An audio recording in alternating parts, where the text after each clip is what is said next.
यह प्रश्न बहुत गहरा और विचारशील है। मृत्यु के बाद आत्मा के घर लौटने की अवधारणा भारतीय धार्मिक और सांस्कृतिक मान्यताओं में एक महत्वपूर्ण स्थान रखती है।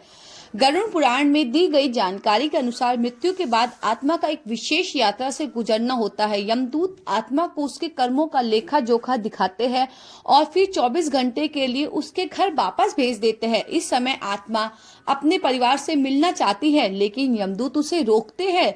इसके बाद 13 दिन तक विभिन्न कर्म कांडों की प्रक्रिया होती है, जिनमें पिंडदान एक महत्वपूर्ण हिस्सा है। पिंडदान को आत्मा के लिए एक प्रकार का भोजन माना जाता है, जो उसे शांति और सुख की प्राप्ति में मदद करता है। पहले 10 दिन में आत्मा के लिए नया शरीर बनने की प्रक्रिया शुरू होती है और अगले 2 दिनों में पिंडदान से शरीर के मांस और त्वचा का निर्माण होता है। 13वें दिन के बाद आत्मा एक साल की यात्रा पर निकल पड़ती है और यह यात्रा उसकी आगामी यात्रा के लिए निर्धारित होती है। अब सवाल यह उठता है कि क्या यह आध्यात्मिक सत्य है या फिर सिर्फ एक पुरानी मान्यता।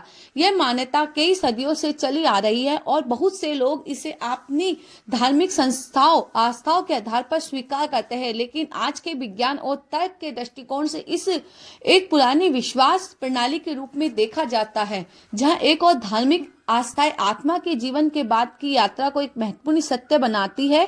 वहीं दूसरी ओर कुछ लोग इसे सिर्फ एक सांस्कृतिक धरोहर और पारंपरिक विश्वास मानते हैं। यह व्यक्तिगत विश्वासों और अनुभव पर निर्भर करता है कि हम इसे किस रूप में स्वीकार करते हैं। मुझे लगता है कि यह विषय आस्था और विश्वास से जुड़ा है और हर व्यक्ति को इस पर अलग दृष्टिकोण हो सकता है।